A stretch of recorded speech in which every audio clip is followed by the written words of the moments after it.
Hey everybody, and welcome to this special on the December full moon that happens on the 27th of December. So this full moon is also called the cold or the oak moon, and I'm going to discuss the esoteric and psychological meanings of this phase as well. So the name cold moon comes from its association with, the more chillier, frostier weather that happens during the winter season, whether you're on the southern or northern hemisphere. It doesn't really matter. When it's winter where you live, then the temperature is generally colder than the spring and summer.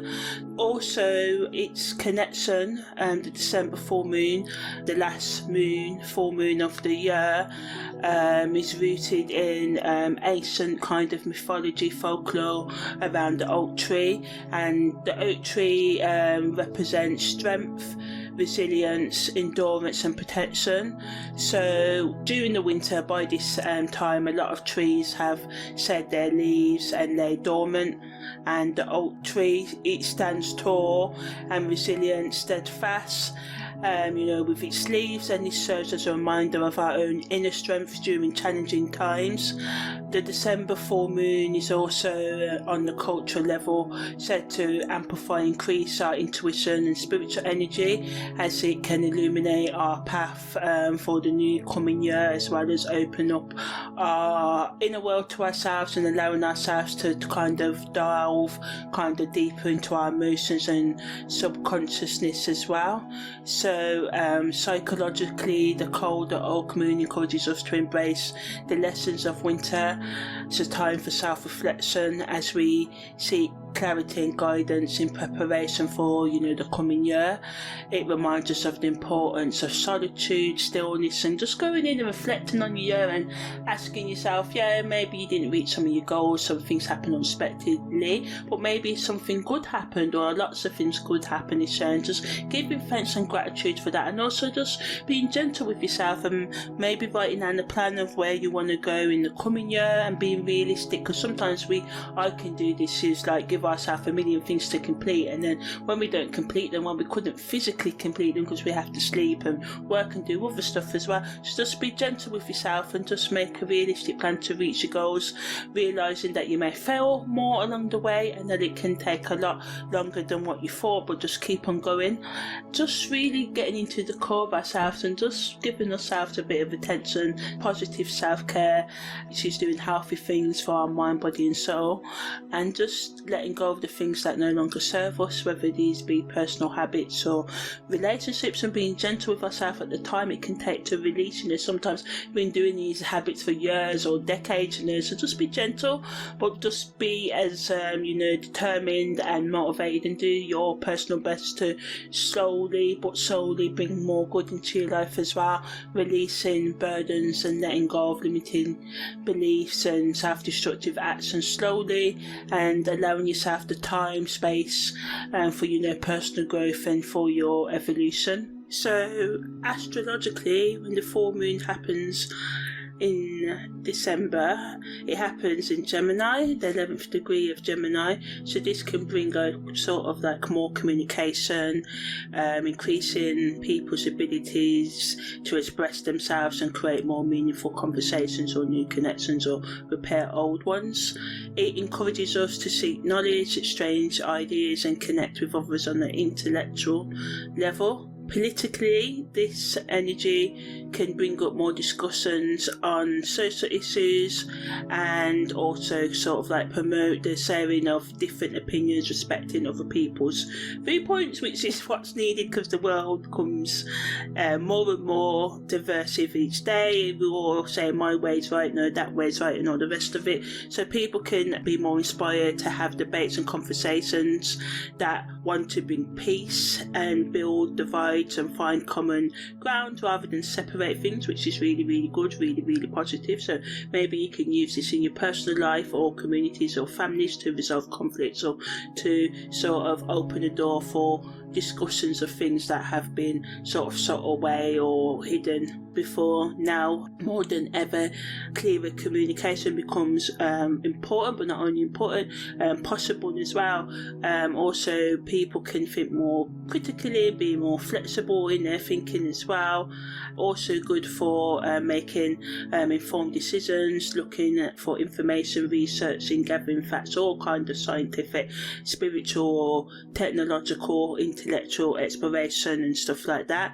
It can help us understand each other more easily and ourselves more easily as well.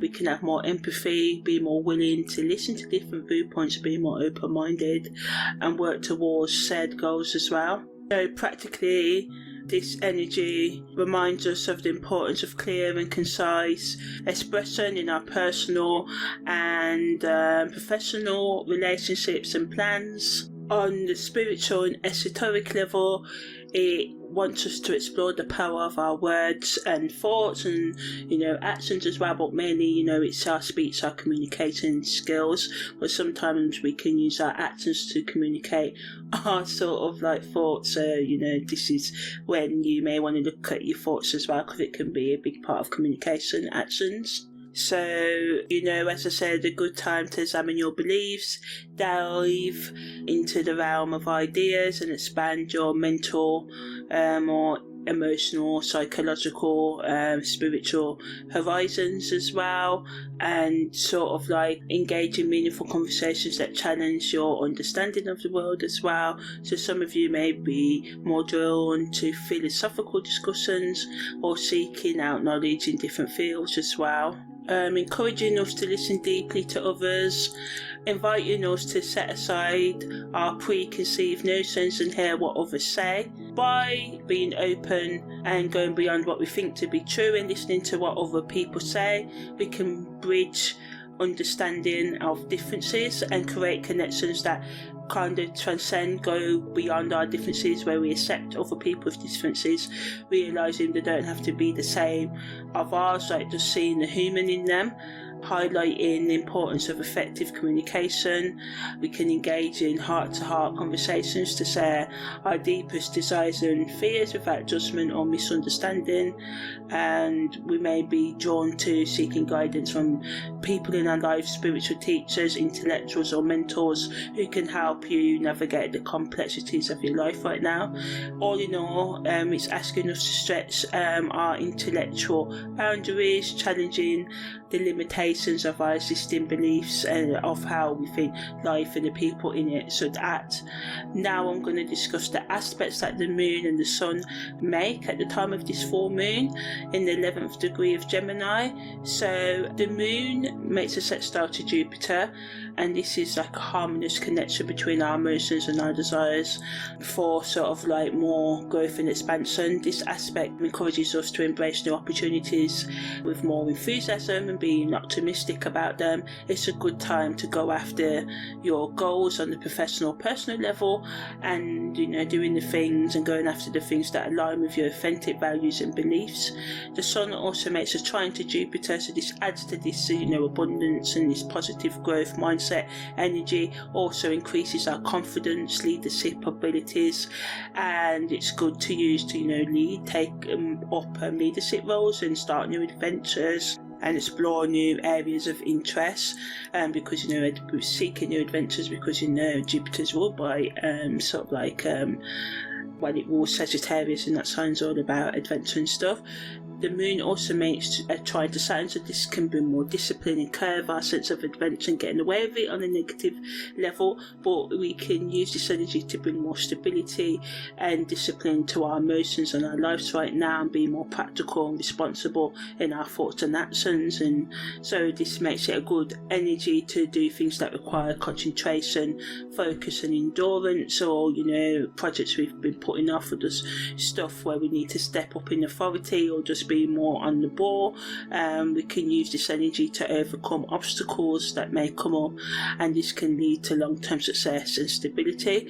The Sun also makes a sextile to Saturn, so this adds to the energy of being able to work hard and to concentrate and be more disciplined and organised and bring more structure to our lives. So this allows us to set goals, establish routines and prioritise our own responsibilities. We can use this energy to make steady progress towards our goals and create a solid foundation for the future. But the moon semi-square to Uranus can get in the way of this kind of working with others and working hard at all, because there can be a clash between our need for more excitement and independence and a clash between our emotions and freedom. So it's a good idea to find a balance between our needs to express or feel our emotions and to allow ourselves the freedom to explore new ideas and maybe looking at our emotions, how we deal with them, how we take things out on ourselves and others because of our unresolved emotional and psychological and spiritual traumas, and what we can do to nurture these and understand them and manage them and heal them slowly, and just also we can become more self-aware of this energy and more tuned into the emotional or psychological needs of others. It supports us in staying more open-minded and adaptable, but it can bring sudden things and make us be impatient. So it's important to be patient and flexible, even though it can be hard, and to try and do your best to come up with fresh and creative solutions to problems that come up as well. The Sun also makes a sextile square to Uranus, so this adds to this restlessness and desire for change and the need for personal freedom, and the need to break out of old patterns and routines. And the Saturn energies want us to stick to patterns and routines, so this can kind of like be the conflict and cause problems. Somebody in a relationship, or some people may want to try new things, some may want to stick to tradition, and this can cause arguments. But as I said, we have to try and become less divisive and try to transcend our differences and just look at our common shared humanity and stuff, and just seeing that the humanity in others, even though it may be hard for you to do so. So thinking before you act of the potential consequences of your words and actions right now, and making more informed decisions rather than just going headless into the energy. Use the Uranus energy to be quick on your feet and to be quick with being productive and structure, rather than using it to rebel against structure and order. Right now is the best way forward. The moon's quintile to the North Node sort of energy, but it helps us align with our higher consciousness, soul's purpose. Great for personal growth, spiritual development, and listening to our intuition and following the guidance of our inner compass. Encourages us to trust in the divine timing of events and have faith in the unfolding of our journey, taking inspired actions towards manifesting our dreams and connecting with our deepest passions. And we may feel a strong sense of clarity. So some of you may just experience something, have a dream, I know, being deep thought or subtle thought, even because the quintile energy is subtle energy, and just know where you really want to go in life. All of a sudden, you may spend decades, 30, 40 years not knowing, and you may just get a sudden insight into what it is you should be doing. So just pay attention to any intuitive messages, synchronicities or coincidences that come up right now as well, and just be grateful and appreciate the present moment and what you have in your life, and stay grounded and mindful as you navigate the changes and obstacles and opportunities that can come your way right now. So overall, these aspects that happen at the time of the full cold moon, oak moon in December invite us to embrace change, explore new possibilities, as there's kind of like a interplay between dynamic energy and potential transformation right now, and just find innovative solutions to any challenges that may come up as well during this time. So now I'm going to discuss the Sabian degrees and how they positively and negatively affect the full moon that happens in the 11th degree of Gemini on the 27th of December. So as I said, the moon's in the 11th degree of Gemini, which rules the thymus gland and has the Sabian symbol newly open lands off of virgin realms of experience. So this tagline suggests and supports the new opportunities and growth and exploration that I talked about earlier, supporting us stepping out of our comfort zone and embracing the unknown, expanding our horizons and seeking fresh perspectives. The Sun is on the opposite end in the 11th degree of Sagittarius, and this degree rules the abductor muscles, and the sabin symbol for this degree is the lamp of physical alignment at the left of the temple. So this symbolises a quest for knowledge and understanding. During this full moon you may find yourself driven to seek deeper meaning and insights into life mysteries. It's a time to engage in more intellectual or spiritual kind of pursuits and activities and expand your awareness in these areas as well. So the opposition between the 11th degree of Gemini and Sagittarius is sort of like think of it of a harmonious dance of exploration and enlightenment. So like a flock of wild geese soaring through the vast skies, this full moon invites us to embrace new experiences and territories and opportunities and relationships and knowledge. Jupiter is in the 12th degree of Aries and is symbolised by the flock of wild geese that I mentioned earlier. So it wants us to sort of to seek out fresh perspectives, like I said. And it's just nice when we see the interplay of all the different aspects of astrology combining to give supporting the message and giving us extra energy to bring the new and understand different perspectives. But on the negative end, it's a reminder not to scatter our energies too much, as Jupiter's influence and then Gemini as well, both mutable energies, can lead to a lack of focus or commitment as well, and us being superficial and wasting our energy. So staying sort of grounded and prioritising your goals while exploring new horizons. And this doesn't mean don't have fun, but work and meet your responsibilities. It's all about balance. Saturn's in the 9th degree of Aries, which is represented by a flag turned into an eagle, supports this transformation and gives us inner strength, allowing us to rise above challenges with resilience and determination, tap into our own inner power as we push ourselves forward. But we have to watch out for being stubborn and keep an open mind. And Uranus, lastly, is in the 26th degree of Aries, and this is symbolised by a man possessed of more gifts than he could hold. So this signifies innovation and genius, so supporting thinking out of the box and pushing yourself forward towards being more open, and it allows for groundbreaking ideas or solutions to problems. So again, it supports resolutions of deep conflict here. So on the social level, we could experience some resolution of a conflict that's been ongoing. Individually, we can make progress in the inner conflict that goes on within ourselves as well. Uranus encourages us to think outside the box here and embrace our individuality, and not to waste our gifts as well, because sometimes we can overwhelm ourselves with too many ideas or projects as well. So just, this is backed up by the man having, or the human being having, more gifts than they can hold. Remember, these sabin symbols were written quite a while ago, so it's not, they're not being discriminative or anything like that. So it's just telling us to be more focused, like doing a plan of what we can really achieve. Like I said at the beginning, the new year's coming, and sometimes we don't reach where we want to go in life, and I've seen this pattern in my own life, because we try and take on too much and then we get over critical and perfectionist, and it does nothing. It drains your energy, it keeps you procrastinating when doing the thing saves so much more energy. So it's time to embrace your growth and overcome obstacles with resilience and tap into your inner power, and focus on using your creativity while also maintaining a practical approach to bring your innovative sort of visions into reality, and to just stay grounded, prioritize your goals, and remain adaptable as you navigate the transformative energies around you, and trust in your experience and your guidance, and the fact that that your hard work can bring you to where you need to go as you step into this exciting phase of your growth and discovery, if you want it to be. Some people may not tap into this.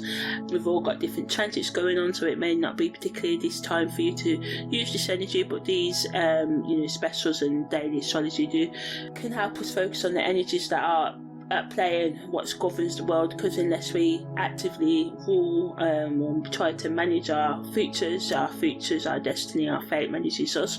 And overall, I do these astrology things and stuff, but ultimately, we have to go into that free will where we overcome our fate, which can be shown by astrology, and especially the expressions of the lowest forms of the energies in our chart. And it's when we move into the higher expression we can transcend our fate and control our sort of like destiny. So now I'm just going to talk about the fixed stars and how they influence the full moon. So the moon is making trines to the fixed star Deni Agi. This fixed star has strong will, strong temper as its tagline, and also a trine to Fumahut that has the tagline success through noble ideals. So again, this is pointing at the fact of trying to resolve conflicts and understand others.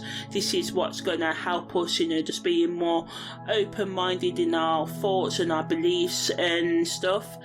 The sun is also making sextiles to these fixed stars as well, to Demi Agis and Formahut as well. So Demi Agis renewed for its strong will and temper, and it kind of gives these qualities to this full moon's influence. This energy supports being assertive, going for what you want. Formahut brings ambition and encourages us to and supports us in going after our goals with honour and integrity. So that's being the key words, by respecting others and not pushing over others to get what you want, and not trying to get one over and stuff like that. And the sun sextiles to Debbie, Agi and Formahut also supports this purpose and being ethical in our values and going after what we want. Saturn also makes a square to Mafat today, so this is known for its challenge oriented nature and getting over obstacles and adversities, supporting us in getting over the tests that may come up, and the unexpected events and the unpredictability that comes up as well. Uranus, it also makes a square to the fixed star Sol Lexin as well. Tagline for that is tantalizing but naive. So again, it serves as a reminder to be grounded, but also to go after new experiences, but also think before taking risks and not to take unnecessary risks as well. So in summary, the colder oak moon that happens in December, the last full moon of the year, symbolises strength and endurance, reflecting the mighty oak trees' resilience in cold weather. In astrology, Gemini represents duality in communication and adaptability. So it wants us to embrace our ability to communicate more effectively and adapt to changing circumstances, inviting us to reflect on our relationships and being more open to honest conversations that bring clarity and understanding and repairs conflict, rather than exploding conflict and making more of it. Ultimately, this full moon reminds us of the power of our words, and that our speech has the ability to shape our reality and influence others. It's a time to be mindful of our words' impact and use them wisely, and practice conscious communication, choosing our words with intention and speaking of a place of patience, compassion and understanding, rather than a place of judgment. So all in all, the full moon in the 11th degree of Gemini is a powerful energy for learning, teaching and sharing knowledge and experiencing. It's a time to embrace being flexible, allowing us to navigate any challenges that come our way. So as the night sky shines with the brilliance of the December full moon, let us use its illuminating energy to ignite our inner spark and create growth in ourselves and connections with others. So yeah, that was the last full moon of 2023. I hope you had a good end of the year, good season, and I wish you all the love and happiness and all your goals and whatever you want for the new year. And remember to be gentle with yourself, give you time and space to set realistic new year resolutions. Love yourself through the failures, there will be many. Life is a step-by-step, day-by-day process, and we would all like to be perfect. I mean, I've battled with that. But there's perfection in imperfection, and that doesn't mean not doing your best. Try to procrastinate less. This is what I'm working on. It's one of my New Year's resolutions, and just do it, because I've realised through many years of observation that we just waste so much energy, but we get caught up because it's good recognising the habit, but getting rid of it can be so hard, especially habits we've been doing for years and years. So just be peaceful and gentle with yourself, and don't try and change everything at once. Just give yourself 1 to 3 habits that you would like to work at changing this year. Giving yourself grace when you fall far from who you want to be, because this is just a normal part of the process. And just trying to be more kinder with yourself and others, and just be more open to new experiences. And just remember that the past doesn't indicate the future, even though it can seem like it sometimes, because we just keep on repeating our past sometimes, and this just can make us feel life is all crap because it's backed up by experiences, because we go around in loops. So just give yourself a chance to try something new this year, I guess is what I'm trying to say. And Stereophonics, nice easy listening song, Pick Apart That's New. Pick Apart That's New can help you be your best self in 2024. So peace, love and happiness to you all always. Take care.